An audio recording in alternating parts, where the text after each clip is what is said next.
Lorsque le chien berger allemand d'un vétéran entra comme chaque mardi dans ce parc paisible, personne ne s'attendait à assister à l'un des moments les plus bouleversants jamais filmés. Rex, un ancien chien militaire décoré, se tenait immobile près du banc numéro 7, fidèle à une routine vieille de 6 mois. Mais ce qui allait se produire cet après-midi-là n'avait rien de normal. Le sang, les cris, le silence glacial qui suivit. Ce chien héros, pourtant entraîné pour affronter le pire, refusa de riposter. Et lorsque sa veste fut déplacée, ce que l'on découvrit dessous terrifia la foule. Des cicatrices, des balles, un document militaire secret, un nom qui fit blêmir la grand-mère d'Emma. Et soudain, la vétérinaire, qui arrivera quelques heures plus tard, exigera que tout le monde quitte la pièce. Car elle venait de comprendre la vérité. Une vérité capable de briser un homme, de sauver une communauté et de changer le destin de milliers de vétérans. Restez bien jusqu'à la fin. Ce que Rex a caché pendant des années va vous couper le souffle. Mais avant de plonger dans cette histoire, prenez une seconde, aimez, partagez, abonnez-vous et dites-moi d'où regardez-vous cette vidéo. J'adore voir jusqu'où voyagent nos histoires. Du sang s'infiltrait à travers le gilet tactique du berger allemand, se répandant en une flaque sombre sous le banc numéro 7. Les 3 jeunes hommes s'étaient figés, leurs rires éteints comme une lumière qu'on souffle d'un geste brusque. Le chien, malgré l'empreinte de bottes imprimée au milieu de sa colonne, refusait obstinément de se défendre. « Pourquoi il n'attaque pas ?» balbutia Chase Morton, titubant en arrière, l'alcool déliant sa voix mais pas son courage. Plus loin, Margaret Turner, la gardienne du parc, laissa tomber son râteau. Ce n'était pas un simple chien policier. Cela faisait 6 mois que Rex, rebaptisé Ranger pour préserver son histoire, venait s'installer à ce même banc, chaque mardi, attendant patiemment que son maître disparaisse derrière les portes vitrées du centre des anciens combattants juste en face. Mais aujourd'hui, Ranger ne bougeait plus. Il ne gémissait même pas. Un cri déchira l'air d'octobre, celui d'Emma Brooks. Sa grand-mère, Grace Brooks, filmait déjà la scène, son téléphone tremblant entre ses doigts. « Ce n'est pas seulement du sang », murmura Grace, l'œil professionnel d'une infirmière repérant aussitôt un détail qui échappait aux autres. Sous la blessure fraîche de Ranger, d'anciennes cicatrices se croisaient, précises, géométriques, trop régulières pour être accidentelles. Des impacts de balles, calibre militaire. Margaret, les mains secouées par la peur, glissa quelque chose hors du gilet du chien.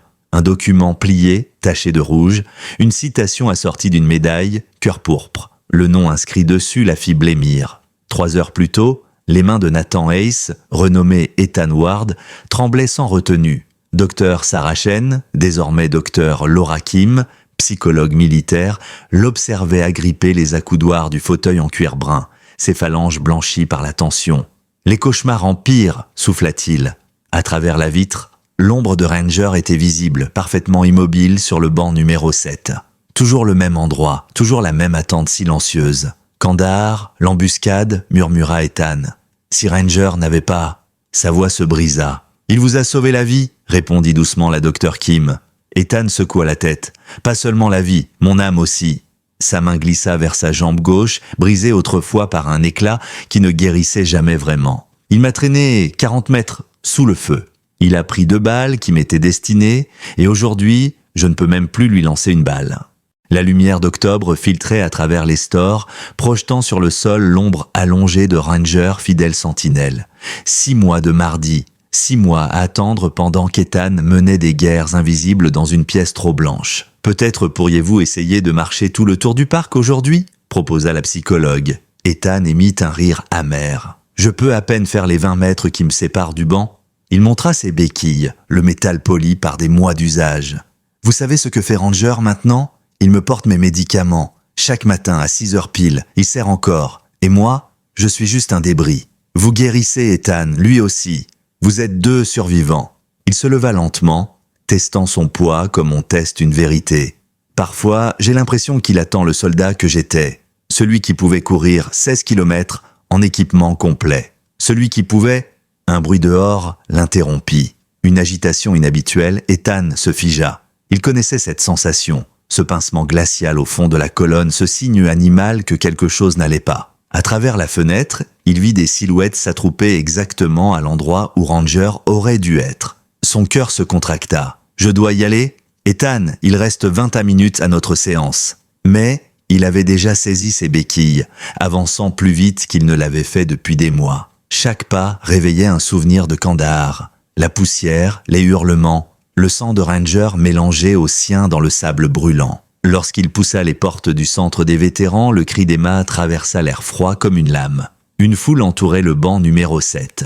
Au milieu d'eux, Ranger, et dans les mains tremblantes de Margaret, un document ensanglanté qui semblait hors du temps. Plus tard ce soir-là, l'appartement d'Ethan ressemblait davantage à un sanctuaire qu'à un lieu de vie. 4 murs nus, excepté un drapeau soigneusement plié dans un cadre triangulaire. Pas de photos, pas de souvenirs, seulement un canapé fonctionnel, une cuisine austère et l'écho d'une existence brisée. Ranger marchait lentement sur le parquet, ses griffes produisant ce clic régulier que seul un chien soldat semble maîtriser. Il s'arrêta près du lit, un vieux lit militaire positionné de manière stratégique pour surveiller à la fois la chambre et la porte d'entrée. Même ici, même loin du front, Ranger restait en service. « Dîner !» lança Ethan, sans réellement y croire. Il ouvrit une boîte de nourriture humide recommandée par le nutritionniste canin du centre. « Senior !» avait-il dit. Ranger n'avait que 8 ans, mais les balles l'avaient vieilli. Ils avaient vieilli ensemble. Le chien renifla son repas, en prit 3 bouchées respectueuses, puis retourna à sa position de veille, comme si manger trop longtemps aurait été une trahison. Ethan, lui, fixait son assiette tiède, incapable d'avaler. Sa jambe pulsait, ses pensées bourdonnaient, et les flacons de médicaments sur le comptoir tremblaient sous ses doigts. Prazosine pour les cauchemars, gabapentine pour les nerfs, antidépresseurs pour l'obscurité. Ranger connaissait l'horaire mieux que lui. 21h, l'heure des pilules. « Je sais, mon grand », murmura-t-il. Les yeux de Ranger, d'un brun profond et presque humain, suivaient chacun des gestes de son maître. Ils avaient développé leur propre langage silencieux. Quand la respiration d'Ethan accélérait, lorsque des fragments de guerre glissaient entre les mailles de sa conscience, Ranger posait son poids contre sa jambe, l'ancrant au présent. Et quand les cicatrices du chien tiraillaient sous le froid, Ethan massait doucement la peau rugueuse sans avoir besoin d'un mot. Cette symphonie muette était tout ce qu'il leur restait. L'appartement était silencieux, trop silencieux pour 2 survivants. Ethan tenta de se reposer sur le canapé, mais la lumière bleutée de la télévision déformait les ombres, leur donnant l'apparence d'un village au crépuscule en Afghanistan. Il éteignit l'écran aussitôt. Dans l'obscurité, il ne restait que le souffle de Ranger, un souffle encore trop contrôlé, trop vigilant. Le chien n'a plus dormi profondément depuis des mois. Même ici, loin de la poussière et des explosions, son corps restait tendu, comme s'il attendait un ordre qui ne viendrait plus jamais. « Tu veux essayer le parc ce soir ?» demanda Ethan. Bien qu'il connaisse déjà la réponse, Ranger irait partout avec lui, même jusqu'au bout du monde, mais sa propre jambe hurlait à chaque mouvement. La veille, il n'avait parcouru que 50 mètres avant que la douleur ne force Ethan à faire demi-tour. Pourtant, Ranger apporta sa laisse, non pas dans sa gueule comme il le faisait avant, mais en la traînant doucement, comme s'il craignait de la brusquer. Le cuir était encore rigide, à peine usé par 6 mois d'immobilité. Ethan passa les doigts sur un vieil album photo posé sur la table basse. La poussière le recouvrait, lourde comme une vérité qu'on ne veut pas affronter. Il ne l'ouvrit pas. Il ne pouvait pas revoir ces images. Lui et Ranger, autrefois entiers, debout devant des véhicules blindés sous un soleil impitoyable. Ranger en harnais tactique, alerte, noble, Ethan portant l'insigne Delta Force, souriant à pleines dents après une opération réussie. 2 guerriers invincibles, 2 illusions. « Qu'est-ce qu'on fait, mon grand ?» murmura-t-il dans la pénombre. « Tu as pris 2 balles pour moi. Tu m'as tiré hors de cet enfer alors que tu saignais toi-même. Et moi, je suis incapable de t'offrir la vie que tu mérites. » Ranger s'approcha, posa sa tête grisonnante sur le genou d'Ethan.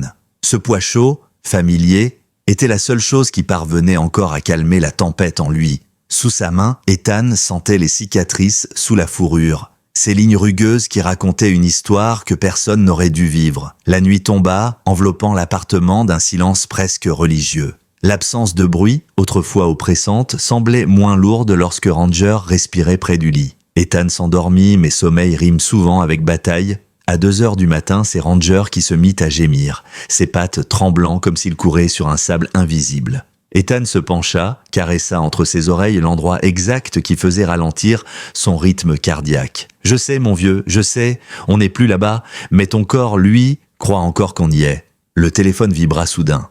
Un message de la Dr Kim. Un simple rappel pour la séance du lendemain, un mardi.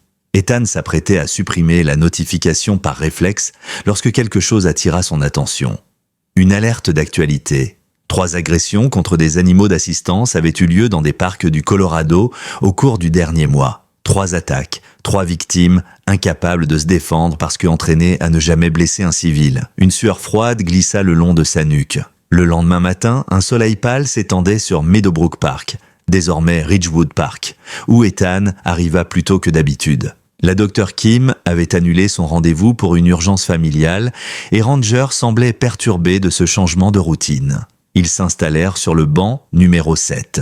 Le bois usé était aussi familier que les cicatrices qu'ils portaient chacun. « C'est toi, le chien soldat ?» demanda une petite voix. Ethan baissa les yeux et découvrit une fillette d'environ 8 ans, aux couettes mal faites et aux dents manquantes. Dans une main, elle tenait des craies colorées, ses doigts tachés de bleu et de rose. « Je m'appelle Emma », déclara-t-elle, rebaptisée Elise Bowman.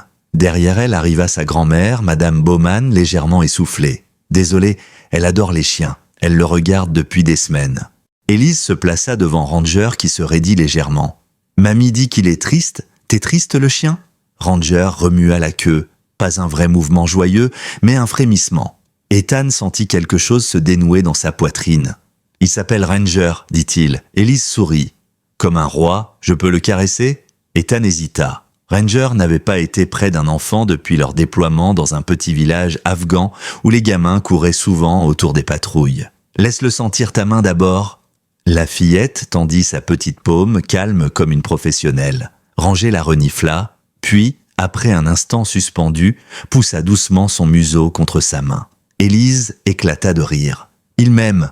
Au fil des jours, Élise devint une présence constante dans leurs après-midi. Elle apparaissait en sautillant après l'école, s'asseyait en tailleur près du banc, racontant des histoires, pendant que Ranger observait, calme, attentif. Elle ne posait aucune question sur les béquilles d'Ethan, ni sur les cicatrices de Ranger. Elle acceptait simplement leur présence, comme si elle avait toujours su qu'ils en avaient besoin. Un jeudi, elle arriva avec un sandwich au beurre de cacahuète légèrement écrasé. « C'est pour Ranger, mamie en a fait 2 ?» Ethan allait refuser, invoquant la rigueur du régime alimentaire de Ranger.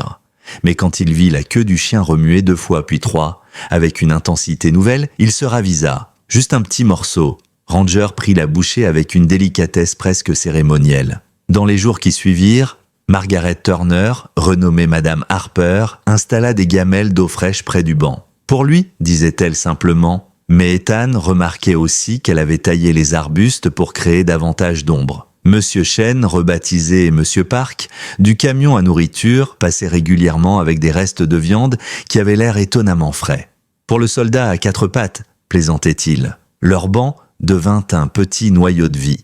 Les passants s'arrêtaient, offraient des caresses, des friandises, un sourire. Ethan n'avait jamais connu une telle chaleur communautaire. Et Ranger semblait renaître, lorsqu'un chiot Golden Retriever, appartenant à Walter Lewis, rebaptisé Hank Donovan, vétéran du Vietnam, s'approcha un jour en bondissant. Ranger adopta une posture étonnante. Il baissa légèrement l'avant, pas exactement une invitation à jouer, mais un signal, un premier pas. « Est-ce que Ranger vient de presque jouer ?» s'étonna Élise. Ethan sentit ses lèvres s'étirer, pas en un sourire franc, mais en quelque chose qui s'en approchait enfin. « Je crois bien que oui. » Le lendemain, Élise arriva avec un dessin, 4 personnages en craie, Ranger, Ethan, elle et sa grand-mère, reliés par un grand arc-en-ciel. « On est des amis, » dit-elle avec un sérieux désarmant. « Ranger me l'a dit. » Les jours passaient et quelque chose de subtil, presque imperceptible au début, se produisait dans la manière dont Ranger respirait, se tenait, observait le monde. Son hypervigilance se relâchait légèrement, son regard devenait moins dur, moins fixé sur des menaces invisibles. Lorsqu'Élise lisait un petit livre illustré près de lui, Ranger calait son souffle sur le rythme de sa voix. Quand le chiot de Hank arrivait en trottinant, Ranger se redressait avec une curiosité nouvelle comme un vieux professeur qui s'amuse de l'énergie chaotique d'un élève trop enthousiaste. Ces micro-mouvements, pour n'importe quel autre chien, auraient semblé insignifiants. Mais pour Ranger, c'était une révolution. Et puis, un après-midi, Élise plissa les yeux, scrutant Ethan comme si elle analysait un mystère. « Monsieur Ethan, vous mangez pas beaucoup », dit-elle en croisant les bras.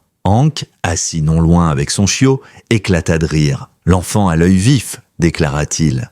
Et en effet, Quand Monsieur Park apporta ce jour-là un nouvel essai de barbecue coréen, Ranger observa Ethan avec une intensité presque autoritaire, comme s'il lui intimait de manger. Ethan céda, prit quelques bouchées, et pour la première fois depuis des mois, le goût lui sembla réel.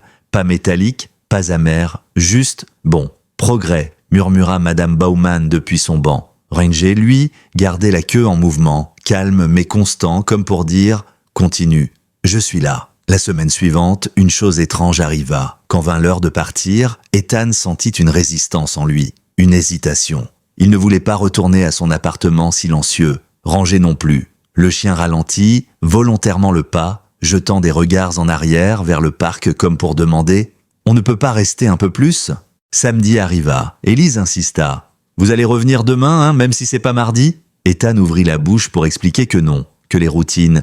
Mais les mots restèrent de coincés lorsqu'il vit Ranger remuer la queue 4 fois. 4. Il commençait à reconnaître ce code silencieux. Cela signifiait « Ça nous ferait du bien ». « On sera là ?» répondit Ethan, la voix légèrement cassante. Élise bondit de joie. Ce soir-là, quelque chose d'encore plus inattendu se produisit.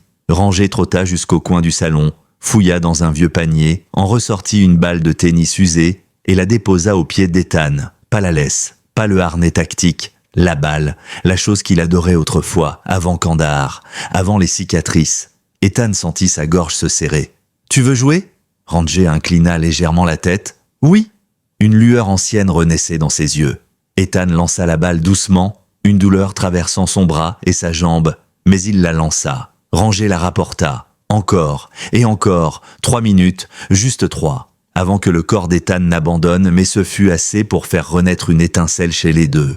Ranger délaissa sa position habituelle près de la porte et vint s'installer contre Ethan sur le canapé. Une première depuis des mois. Cette nuit-là, ils s'endormirent au même rythme, comme 2 cœurs battant à l'unisson après une trop longue séparation. À minuit, le téléphone vibra. Un message de la Dr Kim. « J'ai appris par Madame Baumann que vous avez eu une bonne semaine. Pour mardi, je voudrais essayer quelque chose de différent. » En pièce jointe se trouvait une brochure. « Programme de certification thérapeutique pour chiens et vétérans. Aider les autres nous aide aussi à guérir », écrivait-elle. Ethan regarda Ranger.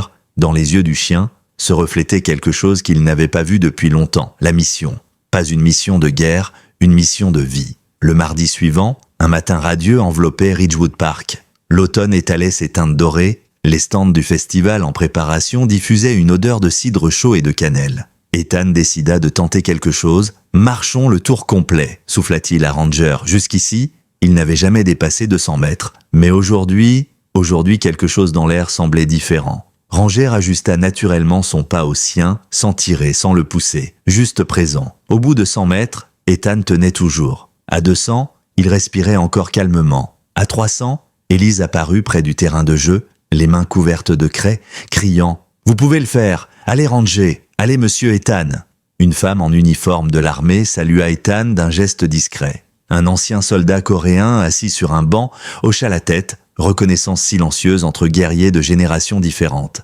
Hank leva la main, un sourire fier accroché à son visage buriné. Le chiot bondit autour de Ranger qui répondit par un mouvement presque dansant. Une hop-step timide. Ethan éclata de rire. Un vrai rire, un rire qu'il ne se souvenait plus avoir entendu sortir de sa propre poitrine. « Les écureuils sont en dessous de notre niveau », plaisanta-t-il lorsque l'un d'eux traversa la route devant eux. Ranger, noble et parfaitement indifférent au petit animal, approuva d'un regard et ils terminèrent le tour complet. 1/4 de mile. Une victoire monumentale. À la fin, Ranger semblait presque marcher avec fierté, tête haute, queue battante, et au banc numéro 7, celui qu'ils avaient fait leur sanctuaire, il se coucha contre la jambe d'Ethan, non par obligation, mais par affection pure. C'est alors que Madame Harper s'approcha, une ombre dans le regard. « Ethan, il faut que je te parle. » Le ton était assez grave pour faire retomber le silence. Les attaques contre des chiens d'assistance, elle inspira profondément. Il y a 3 garçons qui traînent dans le coin depuis quelques jours. On les a vus poser des questions sur les chiens militaires, et hier, quelqu'un les a vus prendre des photos de Ranger. Le sang d'Ethan se glaça. Avant qu'il puisse demander des noms, un éclat de rire déchirant résonna près des stands du festival. 3 silhouettes surgirent derrière les tentes. Une bouteille d'alcool à la main. Le premier, Chase Morton, pointa du doigt Ranger. « C'est lui, le chien dont je vous ai parlé. Celui qui bouge jamais, comme un mannequin. » Ranger se redressa immédiatement, se plaçant à moitié devant Ethan. Ni agressif, ni craintif. Simplement prêt, comme toujours, l'instinct du soldat, les mains d'Ethan se mirent à trembler. Pas de douleur, de rage. Un des garçons sortit un collier électrique de sa poche. Le même modèle interdit dans plusieurs États. 5 minutes, c'est tout ce qu'il faut, le temps que l'autre éclopé rentre dans son hôpital. Il croyait qu'Ethan était en séance. Il pensait avoir le champ libre. Ils avaient tort. Le soir venu, Ranger attendait sur le banc, à l'heure habituelle où Ethan devait être en thérapie. Les garçons approchaient, Margaret Harper tentait de ratisser non loin. Élise courait vers le banc, pleine d'enthousiasme, sans savoir ce qui allait se passer. 5 minutes, 50 mètres, une erreur, un coup de botte, un vieux traumatisme rouvert, rangé au sol. Élise, criant, une foule se formant. La docteure Kim, de l'autre côté de la rue, alertée par la panique. Et à ce moment précis, à l'intérieur du centre des vétérans, Ethan sentit quelque chose se briser. Il lâcha ses béquilles, courut, pieds nus, en hurlant le nom de son compagnon. Ethan traversa la rue en courant comme s'il n'avait jamais eu la jambe brisée, comme si le temps revenait en arrière pour lui rendre, l'espace d'un instant, le soldat qu'il avait été autrefois. Ses pieds nus frappaient l'asphalte, le déchirant, mais il ne sentait rien. Son corps entier n'était plus qu'un cri muet, rangé. Les portes du parc s'ouvrirent devant lui, les silhouettes s'écartant instinctivement. La foule forma un demi-cercle autour du banc numéro 7.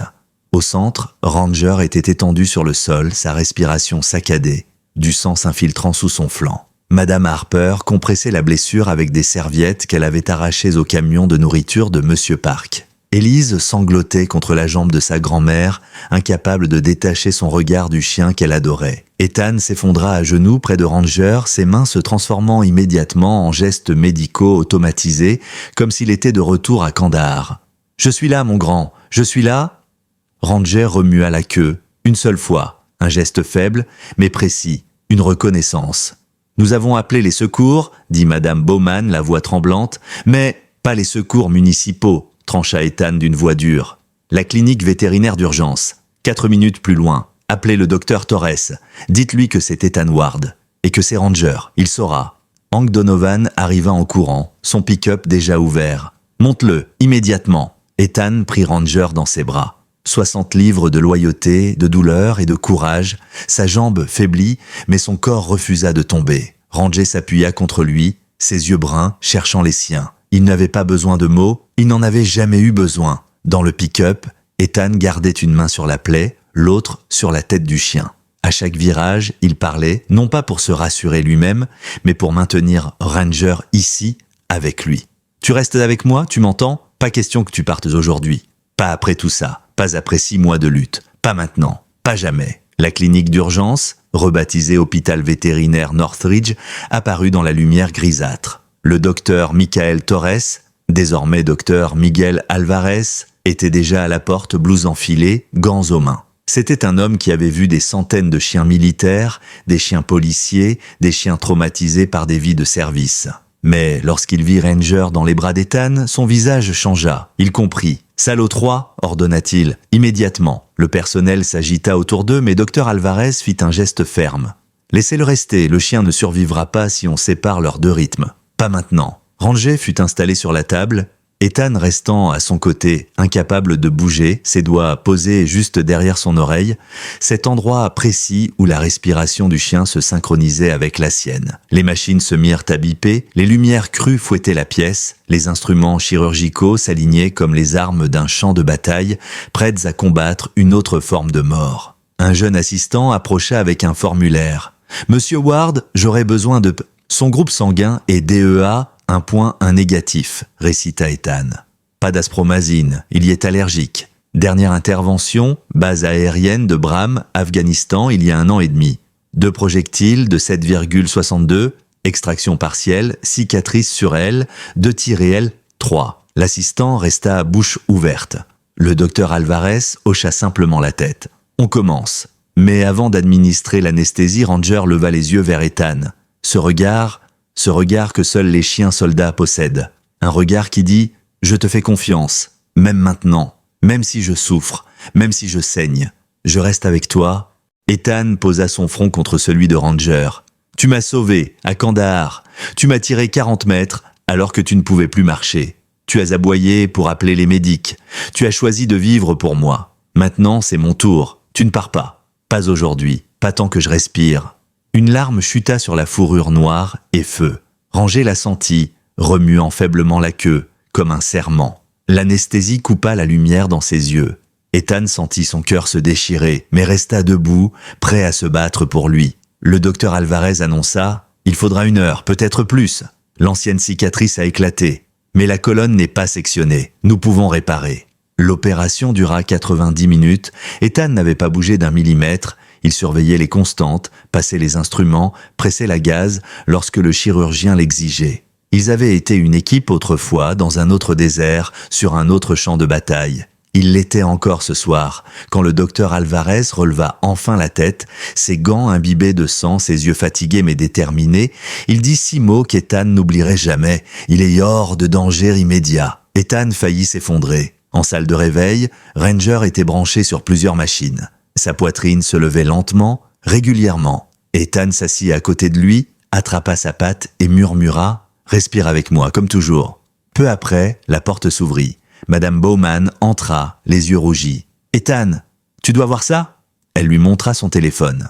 La vidéo qu'elle avait filmée dans le parc était devenue virale. 3 millions de vues en 4 heures. Le hashtag Justice for Ranger explosait partout. Les 3 garçons s'étaient rendus d'eux-mêmes au commissariat. Mais ce n'était pas tout. Le secrétaire aux anciens combattants demandait à parler à Ethan. La Maison-Blanche avait partagé la vidéo. Les associations de vétérans à travers tout le pays proposaient de financer un programme national d'aide thérapeutique basé sur Ranger. Ethan ne comprenait plus rien. Il ne voulait rien comprendre. Il voulait juste que son compagnon ouvre les yeux. Finalement, quelques heures plus tard, Ranger remua légèrement. Une vibration fragile, mais réelle. Ses paupières s'ouvrirent à moitié. Il chercha et trouva Ethan. « Et mon héros » murmura-t-il. « Rebienvenue ». Ranger battit faiblement de la queue. Le monde entier pouvait rugir, s'indigner, applaudir, proposer des millions. Ethan s'en fichait. La seule chose qui comptait se trouvait devant lui, vivante et respirante encore. Mais le docteur Alvarez revint avec un cliché radiographique, l'air grave. « Ethan, je dois te montrer quelque chose. Nous avons trouvé une anomalie. Un résidu métallique ancien, profond, calcifié, un éclat jamais retiré, survivant des opérations à l'étranger. « Ce n'est peut-être rien, » dit le vétérinaire. Mais Ethan reconnut dans ses yeux cette nuance qu'on ne porte que lorsqu'on cache une inquiétude pour protéger quelqu'un déjà en train de s'effondrer. Le combat n'était pas terminé. La nuit passa lentement dans l'hôpital vétérinaire Northridge, rythmé par les bips réguliers de la machine surveillant le cœur de Ranger. Ethan resta éveillé, assis sur une petite chaise inconfortable, la main posée sur la patte du chien. C'était ainsi qu'il s'était endormi tant de fois dans des tentes médicales à l'étranger. Pas réellement dans le sommeil, mais dans une veille flottante, prête à bondir si quelque chose tournait mal. Le lendemain matin, le docteur Alvarez arriva avec un sourire discret. Le fragment qu'on a vu à l'imagerie, ce n'est rien de dangereux. Une vieille éclisse métallique, calcifiée. Le corps l'a isolée depuis longtemps. Aucune incidence. Ethan sentit ses jambes faiblir sous le soulagement. Il se laissa tomber sur la chaise, les mains tremblantes. Ranger, couché sur son lit de convalescence, eut un léger mouvement de queue, comme s'il sentait la tension se dissiper. « Il va s'en sortir, Ethan », continua le vétérinaire, « mais il faudra du repos, beaucoup de repos. Dites-moi ce qu'il faut faire, je le ferai. »« Vous le faites déjà », répondit Alvarez, en posant une main sur son épaule. « Restez, présent, comme lui l'a été pour vous. » Plus tard dans la matinée, la clinique se retrouva presque assiégée. Non par des journalistes, Ethan avait refusé toute interview, mais par des habitants du quartier, des vétérans, des familles, des enfants. Le couloir se remplit de dessins, de lettres, de cadeaux emballés maladroitement. Un immense panneau avait été installé près de l'accueil. « Reviens-nous vite, Ranger, notre héros à 4 pattes ». Élise et Madame Bowman arrivèrent les premières. La fillette tenait timidement un portrait crayonné de Ranger portant une couronne qu'elle avait passé 1 heure à fabriquer en silence après l'attaque. « C'est pour lui », chuchota-t-elle. Ethan l'autorisa à entrer. Ranger leva faiblement la tête quand il sentit son odeur. Élise s'approcha, posa la main sur son flanc. « Je t'avais dit que t'étais un roi », murmura-t-elle. La queue de Ranger tapota en réponse. Madame Bowman essuya discrètement ses larmes. Les jours qui suivirent, les lettres affluèrent par centaines, puis par milliers. Vétérans du Maine, du Texas, du Michigan, parents d'enfants en situation de handicap, anciens militaires souffrant de SPT, familles ayant perdu des animaux, adolescents émus par la vidéo, tous écrivaient la même chose mais avec des mots différents. Ce chien nous a montré ce qu'est la vraie force. Merci de nous rappeler que la douleur ne doit pas devenir de la violence. Ranger m'a redonné envie d'essayer encore un jour de plus. Ethan lisait chaque lettre à haute voix. Ranger, encore fatigué, les écoutait les yeux mi-clos, comme s'il comprenait le poids de ce qu'il avait déclenché. Le vendredi matin, un léger coup de queue interrompit Ethan. Ranger essaya de se lever. L'infirmière vétérinaire paniqua, mais Ethan posa une main douce sur le poitrail du chien. « Pas encore, mon grand, pas tout de suite, tu as le droit de te reposer maintenant. » Mais Ranger insista, il voulait bouger, et 5 jours après l'opération, il marcha. 4 pas, puis 5. La démarche raide mais digne. La clinique entière éclata en applaudissements. Ranger, fidèle à lui-même, se contenta d'un petit mouvement de tête comme un salut militaire. Quand ils furent autorisés à rentrer, Ethan installa Ranger sur un lit orthopédique flambant neuf avec des coussins achetés par des donateurs anonymes. Sur la table du salon, une montagne de lettres reposait, élastiquées par piles de 10. Ethan passa la soirée à les trier par état. Et à chaque fois qu'il tremblait, Ranger posait sa patte sur sa jambe. Une sorte de rappel, « Respire, je suis là ». Quelques jours plus tard, la Dr Kim appela. « Ethan, je ne sais pas comment le dire. La vidéo a fait exploser nos lignes téléphoniques. Des vétérans du pays entier demandent de l'aide. Ils veulent un programme comme celui dont on avait parlé, avec Ranger comme chien ambassadeur. » Ethan secoua la tête. Il est encore en convalescence. Oui, mais c'est justement pour ça. Il incarne ce qu'ils vivent, blessé mais debout. Le soir même, lors d'une nouvelle visite au parc, Madame Harper s'approcha avec un sourire inhabituel. « Ethan, le conseil municipal a voté ce matin. Ils veulent céder 5 acres derrière le parc pour un projet communautaire si tu l'acceptes. » « Quel projet ?» Elle échangea un regard avec Madame Bowman, Monsieur Park et Hank Donovan qui approchaient. « Le tien ?» dit-elle simplement. « Ridgewood Ranch, centre de réhabilitation pour vétérans et chiens de service. » Le monde sembla s'arrêter. Ethan regarda Ranger dont les yeux brillaient doucement malgré la fatigue. Pourtant, il y avait quelque chose dans son posture. Ce n'était plus seulement un chien blessé, c'était un chien qui attendait un ordre, une mission. « On peut le faire », murmura Ethan. « Mais pas seul. Personne ne t'a dit que tu serais seul », répondit Hank. La nouvelle se répandit comme une traînée de poudre. Des dons affluèrent. Des architectes offrirent leurs services gratuitement. Des vétérans de 7 États se portèrent aux volontaires. Les charpentiers locaux, les électriciens, les jardiniers proposèrent leur aide. Et un matin, alors que les premières machines arrivaient sur le terrain, un jeune homme s'approcha timidement, Chase Morton, l'auteur de l'attaque, le visage creusé, la voix éteinte mais sobre. « Je veux aider, s'il vous plaît, je veux réparer ce que j'ai cassé. » Ethan le regarda longtemps. Ranger l'observait aussi, calmement, sans tension. « Tu sais utiliser un marteau ?» demanda enfin Ethan. « Oui. J'ai travaillé dans la construction, quand j'étais plus stable. Alors viens demain, et sois à l'heure. La rédemption demande de la discipline. » Chase pleura. Ethan ne lui ouvrit pas les bras. Mais Ranger remua une fois la queue. Le pardon commençait là. Les semaines suivantes furent un tourbillon. Le terrain fut nettoyé, les fondations posées. Hank supervisait la structure métallique, Madame Harper gérait les matériaux, Monsieur Park s'occupait de nourrir les volontaires, Élise peignait des étoiles colorées partout où on lui permettait. Ranger, encore convalescent, observait tout depuis une petite charrette roulante tirée par Ethan ou par Élise.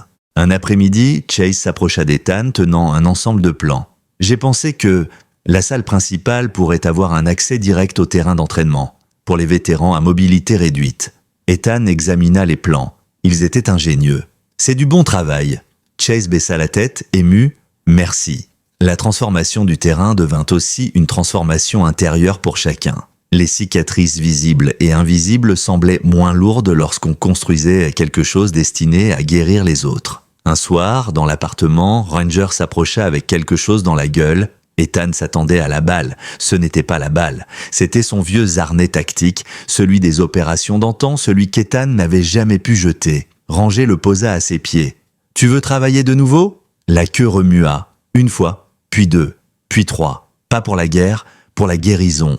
Le printemps approchait quand les premières structures du Ridgewood Ranch émergèrent du sol. Ce qui, quelques semaines plus tôt, n'était qu'un simple terrain vague derrière le parc, était devenu un chantier vibrant d'espoir. Des vétérans venus du Wyoming, du Nevada, du Kansas, travaillaient côte à côte avec d'anciens travailleurs du bâtiment, offrant leurs compétences avec un dévouement presque religieux. Les chiens du quartier venaient observer, flairer, superviser à leur manière. Et au milieu de tout cela, dans sa charrette, se tenait Ranger, l'air digne, comme un général inspectant son régiment. Ethan, encore soutenu par une canne sculptée offerte par un vétéran du Vietnam, passait de zone en zone, supervisant l'avancement du projet. « Monsieur Ethan !»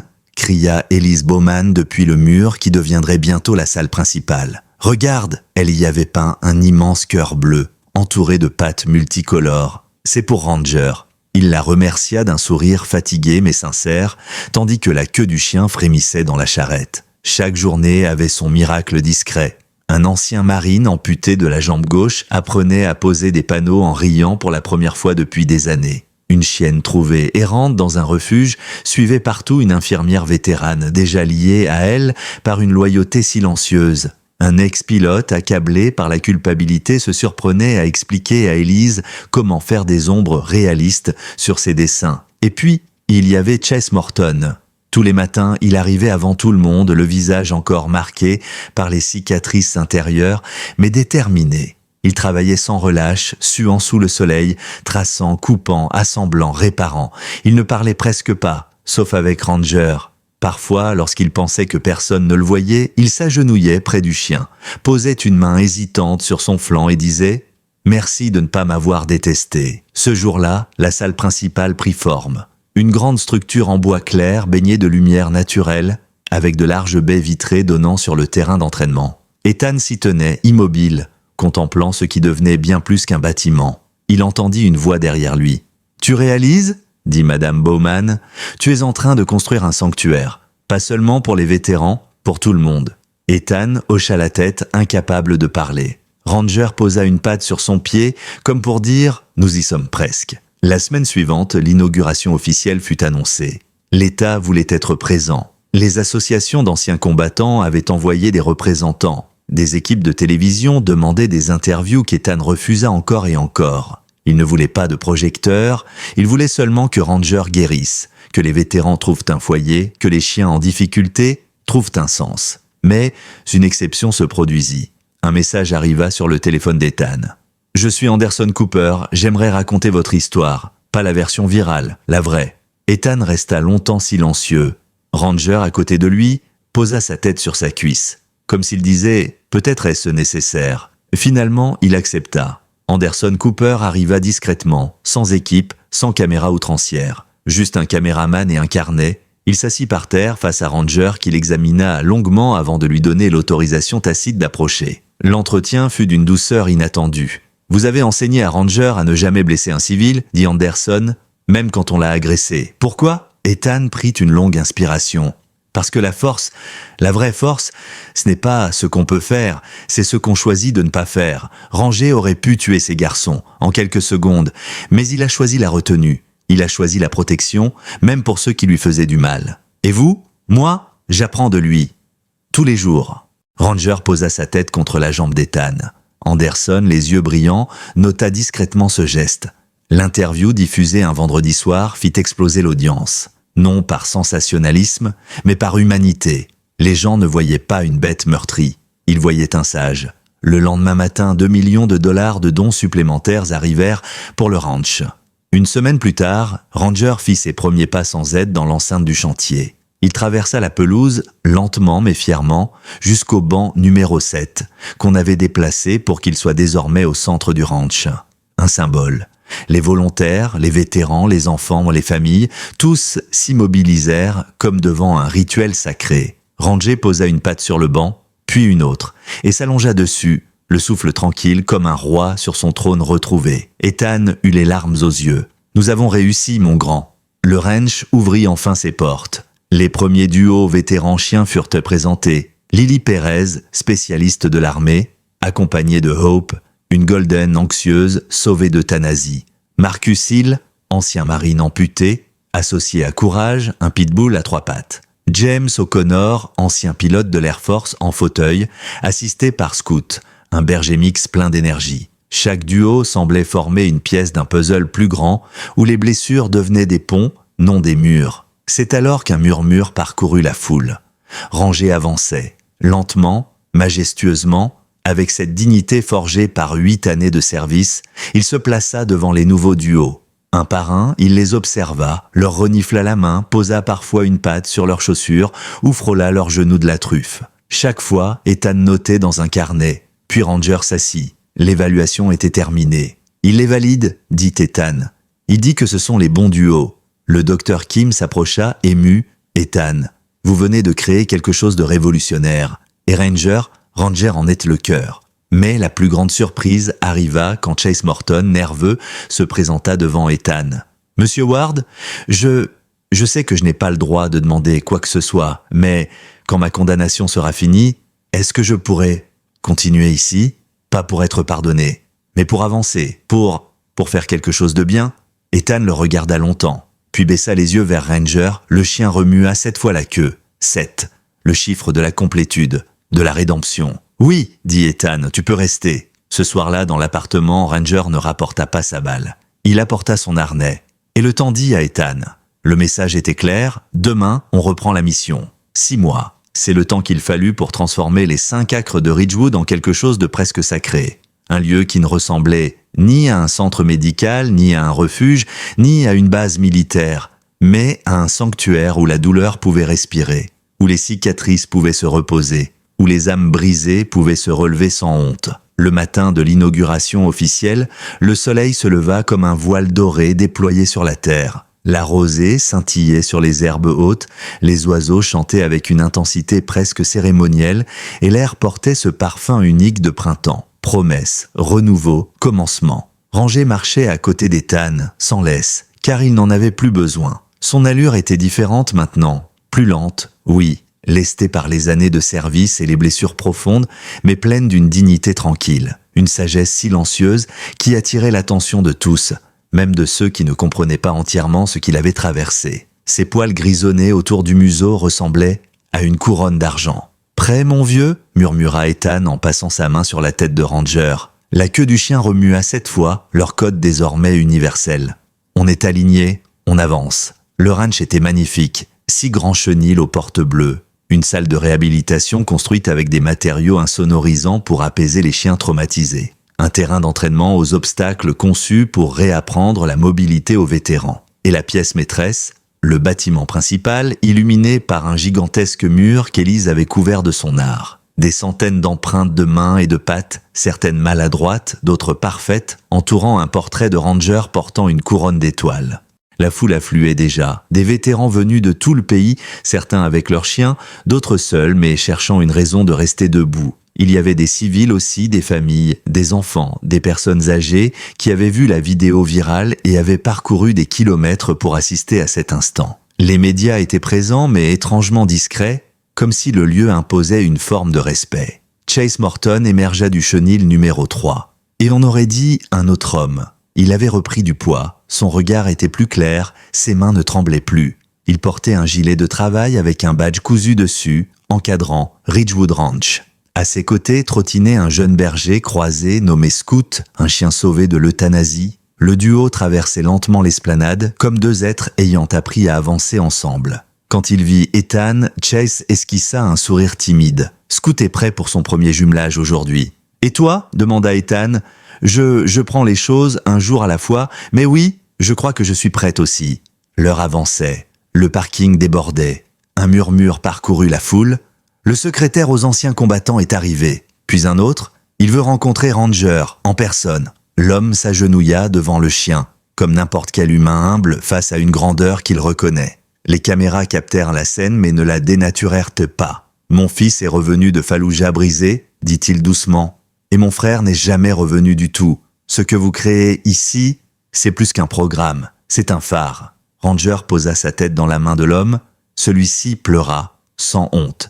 Puis vint Élise, brandissant une petite boîte décorée de stickers. « Ranger, j'ai quelque chose pour toi !» annonça-t-elle. Elle l'ouvrit, un collier tressé à la main avec le mot « teacher », enseignant. Ranger se laissa attacher le collier, puis donna un petit coup de museau dans la main de la fillette. « Il dit merci », traduisit-elle très sérieusement. Lorsque tout le monde se fut installé, Ethan prit place derrière le pupitre. Sa canne était contre sa jambe, mais il n'en avait presque plus besoin. Son regard embrassait le ranch, la foule, les nouveaux duos humain-chien alignés comme pour une cérémonie militaire. Ranger s'assit à ses côtés, noble et attentif. Cela faisait longtemps qu'Ethan n'avait pas parlé en public. Mais quand il ouvrit la bouche, sa voix portait la force d'un homme qui avait été brisé, puis reconstruit morceau par morceau. « Il y a 6 mois, mon ami a été agressé dans un parc », commença-t-il. Un silence dense s'installa. Il aurait pu riposter, il aurait pu déchaîner tout ce que la guerre avait mis en lui, mais il a choisi autre chose. Ranger a choisi la retenue, la compassion, la mission de protéger, même lorsqu'on ne le mérite pas. Il posa une main sur la tête du chien. Ce choix a tout changé. Pour lui, pour moi, pour des milliers de personnes que nous ne connaissons même pas. Ethan appela alors les premiers duos à s'avancer. Lily Perez et Hope, Marcus Hill et Courage, James O'Connor et Scoot. Chaque duo s'avança, tremblant, fier, ému. Ranger les examina, un par un, posant parfois un museau, parfois une patte, parfois se contentant d'un regard. Et chaque fois, une queue battait quelque part. Un sourire naissait, une poitrine se dénouait. Ici, dit Ethan, nous ne réparons pas des soldats, nous ne dressons pas des chiens. Nous reconstruisons des connexions, nous rappelons à chacun que la souffrance n'est pas une punition et que la guérison n'est pas une récompense. C'est un chemin, et personne ne devrait marcher seul. Les applaudissements secouèrent la terre. Puis Ethan fit signe à Chase d'avancer. Chase, la gorge serrée, posa une main sur Scoot. « Cet homme, dit Ethan, m'a demandé une seconde chance. Il ne voulait pas être pardonné, il voulait avancer. Ranger l'a accepté. Alors moi aussi. » La foule explosa en acclamations. Chase pleura. Scoot lui lécha la main. Ce fut à ce moment précis que Ranger décida de bouger. Il se dirigea lentement vers l'endroit où le banc numéro 7 avait été installé au centre du ranch comme un monument. Il monta dessus avec effort, s'allongea, puis leva les yeux vers Ethan. Ethan le rejoignit. La foule suivit du regard. Un silence sacré tomba. « C'est ici que tout a commencé », dit-il doucement. « Et c'est ici que tout continue. » Ranger posa sa tête sur les genoux d'Ethan. Le soleil illumina son museau argenté. Et pour la première fois depuis longtemps, Ethan sentit la paix. L'inauguration du Ridgewood Ranch se transforma progressivement en quelque chose qui ressemblait davantage à un rite de passage collectif qu'à une simple cérémonie. Les gens riaient, pleuraient, se prenaient dans les bras, partageaient leurs histoires de batailles invisibles et de cicatrices silencieuses. Mais au centre de tout cela, il y avait Ranger, pas comme une mascotte, pas comme un symbole décoratif, mais comme une présence, un pilier, une espèce de vieux sage au regard brun capable de sonder l'âme de quiconque s'approchait. Lorsque la foule se dispersa un peu, le docteur Laura Kim rejoignit Ethan près du banc numéro 7. Elle s'accroupit pour caresser doucement Ranger qui ferma les yeux avec une sérénité presque méditative. « Tu sais, » murmura-t-elle, « j'ai étudié des dizaines de modèles thérapeutiques, mais je n'ai jamais vu quelque chose comme ça. Ranger ne guérit pas seulement les vétérans, il guérit les familles, les enfants, les travailleurs du ranch, il guérit même les chiens. Il crée un environnement où tout le monde se donne la permission de respirer. » Ethan hocha la tête. C'était ça sa mission, pas celle qu'on lui avait donnée dans l'armée, celle qu'il s'est choisie. Il regarda son compagnon pensif. « Et moi, j'apprends à me choisir aussi. » La docteure Kim sourit. « Je crois que tu viens de dire quelque chose que je vais répéter à beaucoup de patients. » Puis se penchant vers Ranger, « Et toi, professeur Ranger, tu continues d'enseigner comme d'habitude. » Mais elle n'était pas la seule à vouloir parler à Ethan. Un homme en costume s'approcha, accompagné de 2 assistants discrets. Le secrétaire aux affaires des anciens combattants. « Monsieur Ward, est-ce que je pourrais vous voler une minute ?» Ethan acquiesça. Ranger, en bon soldat, se redressa un peu pour écouter. « Votre histoire a touché le pays, » dit l'homme. Mais ce n'est pas seulement l'histoire de votre chien, ou même la vôtre, c'est l'histoire d'un besoin national. Des dizaines de milliers de vétérans vivent ce que vous avez vécu. Et des chiens comme Ranger, il y en a partout, prêts à servir autrement. Il sortit un dossier. Nous avons un projet à vous proposer. Un programme national inspiré de votre modèle, 200 centres comme celui-ci à travers le pays. Et nous voudrions que vous et Ranger en soyez les directeurs honoraires. Ethan resta silencieux, pris entre choc et humilité. 200 centres, 200 lieux de renaissance, 200 refuges pour l'âme. Ranger posa une patte contre sa jambe comme pour dire « C'est grand, mais c'est juste, j'ai besoin d'y réfléchir », répondit Ethan. « Bien sûr, dit le secrétaire, prenez votre temps. » Mais sachez une chose, vous venez d'allumer un feu que nous ne pouvons plus ignorer. Ce ranch n'est pas une fin, c'est un commencement. Toute l'après-midi, la vie se déploya dans le ranch comme si l'endroit avait toujours existé. Lily Perez travaillait avec Hope sur une série d'exercices de respiration guidée. Marcus Hill lançait une balle à courage, son pitbull à 3 pattes, qui courait avec une joie contagieuse.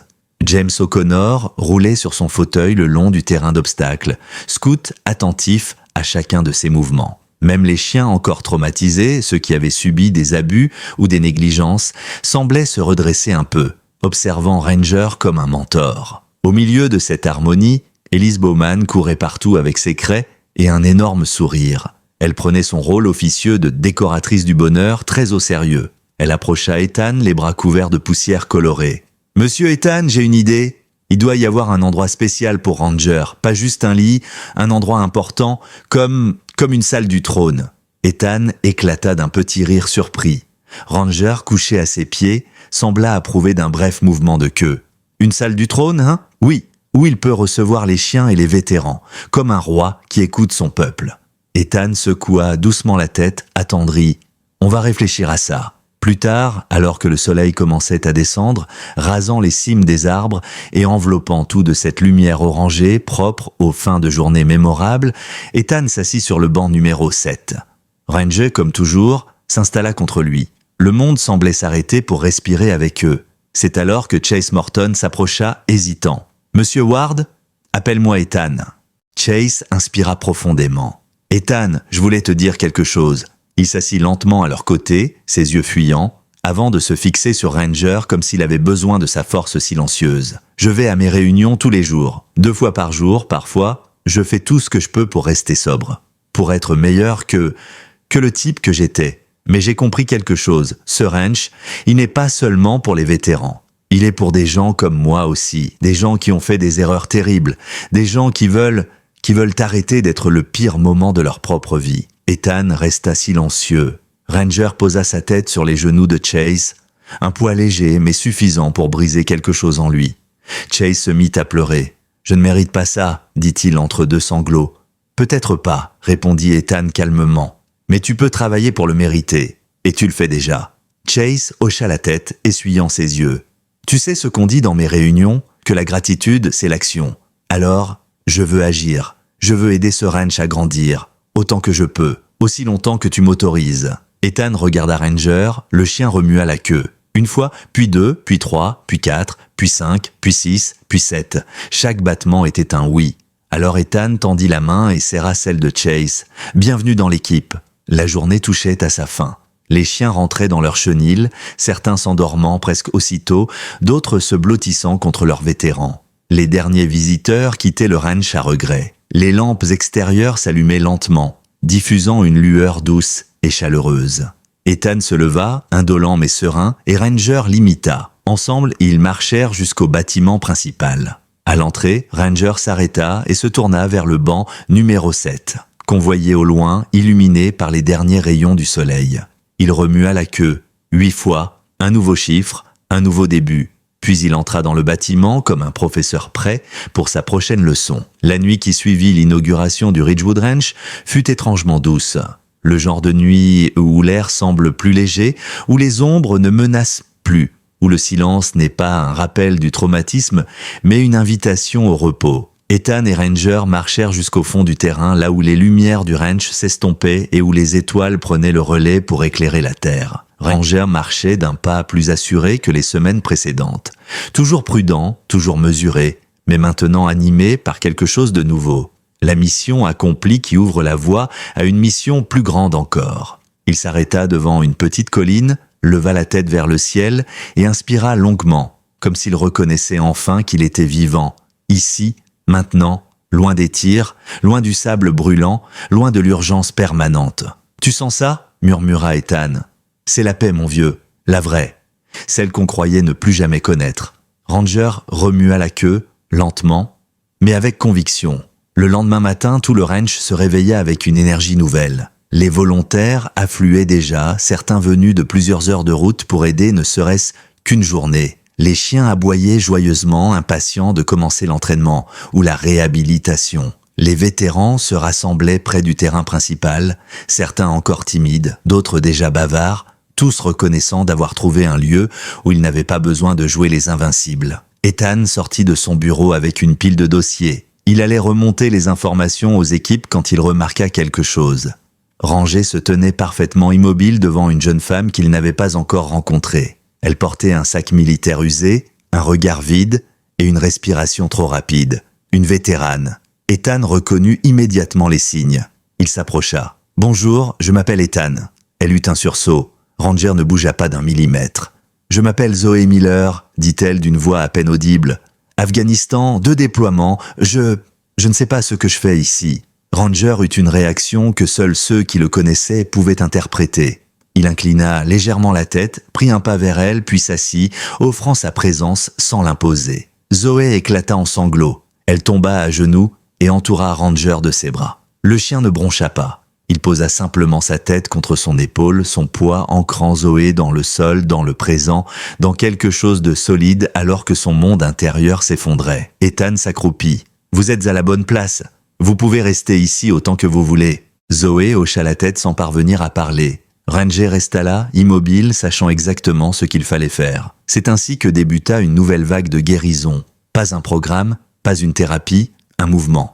À mesure que les jours passaient, Ridgewood Ranch devint un écosystème vivant. Un ancien sniper commença à réparer des clôtures, trouvant dans le travail manuel un apaisement qu'aucun médicament n'avait réussi à lui offrir. Une pilote de chasse à la retraite enseignait aux chiens des exercices de focus mental, transformant un terrain d'herbe en salle de méditation improvisée. Un adolescent ayant perdu son père au combat trouva en Ranger une figure paternelle silencieuse. Et puis, il y avait les chiens. Des chiens blessés, abandonnés, apeurés, qui reprenaient goût à la vie en observant Ranger. Il n'enseignait pas comme un chien ordinaire, il montrait, par son calme, par sa patience, par la façon dont il se plaçait entre un vétéran en crise et le reste du monde, sans jamais agressivité, mais avec une autorité naturelle. Un jour, alors qu'Ethan observait une séance d'entraînement, un chiot berger allemand de 8 semaines, sauvé d'un élevage clandestin, se précipita vers Ranger. Le petit trébucha, roula sur lui-même, puis se releva en secouant la tête comme s'il n'avait jamais connu la peur. Ranger s'approcha, le renifla, puis fit quelque chose que tout le monde retint son souffle en voyant. Il se mit en position de jeu, les pattes avant au sol, le derrière relevé, la queue oscillant dans une harmonie parfaite. Une invitation, un enseignement, un héritage. Le chiot répondit immédiatement, bondissant maladroitement sur Ranger qui se laissa faire avant de corriger doucement, patiemment, les mouvements trop brusques. Ceux qui regardaient comprirent instantanément, Ranger formait une nouvelle génération. Hank Donovan, ému, murmura « Ça, c'est la continuité du service. » Au même moment, Chase Morton s'approcha d'Ethan avec une pile de documents. « Ethan, je pense avoir trouvé un moyen d'agrandir la zone de réhabilitation.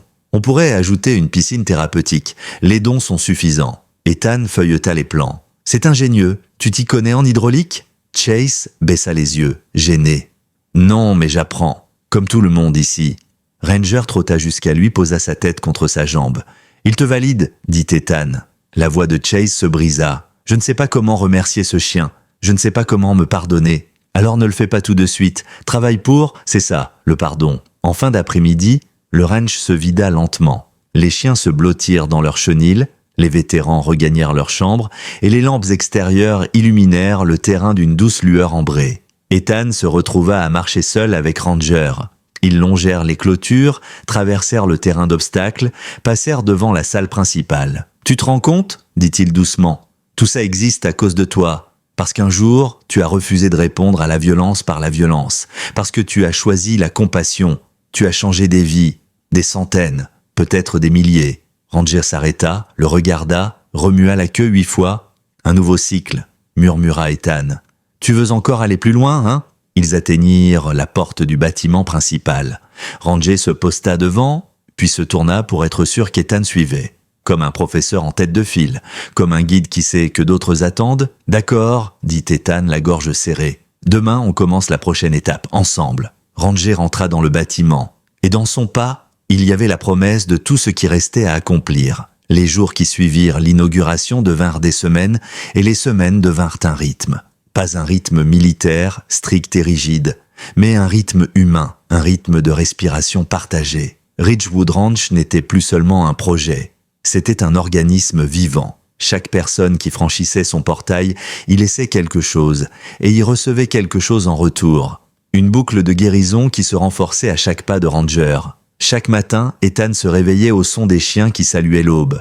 Ranger, déjà debout, s'étirait lentement, ses articulations marquées par la guerre mais sa volonté intacte. Il traversait la pièce, posait une patte sur le lit d'Ethan et attendait que son partenaire se lève. Pas par impatience, par rituel, par connexion. « J'arrive, professeur », murmurait Ethan en souriant. À mesure que les semaines avançaient, le ranch accueillait de plus en plus de vétérans. Certains arrivaient en silence, les épaules contractées, le regard perdu quelque part derrière eux.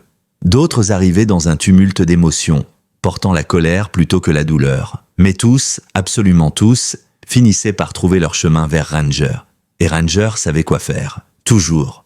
Un soir, alors que le soleil descendait derrière les collines, un vétéran nommé Travis Portman fit irruption dans la cour, tremblant, hors d'haleine. Son chien, une femelle husky traumatisée nommée Nova, tirait frénétiquement sur sa laisse. Travis cria « Je n'y arrive plus, elle me mord, elle ne m'écoute pas, je suis au bord du gouffre ». Il tomba à genoux, Nova se raidit, prête à attaquer par peur. Ranger s'avança, pas rapidement, pas en donnant des ordres. Il marcha avec une lenteur calculée, chaque pas parfaitement stable, comme s'il posait le monde sous ses pattes. Il s'arrêta à 1 mètre du husky, qui grognait encore, son regard fou. Ranger ne détourna pas le regard, il ne défia pas. Il invita. Nova hésita, trembla, puis comme guidé par une force ancienne, s'assit lentement. Travis éclata en larmes. « Comment il fait ça ?» demanda-t-il, abasourdi. Ethan s'accroupit à côté de lui.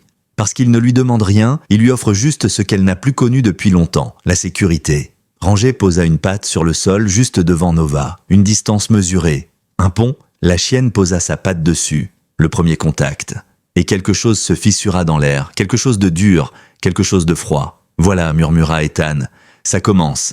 Ces miracles silencieux se multipliaient chaque semaine. Le ranch devint un lieu où les chiens en détresse réapprenaient la douceur et où les vétérans apprenaient qu'ils n'étaient pas condamnés à survivre, qu'ils pouvaient vivre, vraiment vivre. Mais, un soir, une visite inattendue changea la trajectoire du ranch une nouvelle fois. Le docteur Miguel Davila, psychiatre renommé et spécialisé dans les traumatismes complexes, arriva sans prévenir. Il observa en silence pendant une journée entière. Il regarda Ranger travailler, écouter, intervenir sans violence. Il regarda les vétérans se transformer lentement sous la guidance du chien.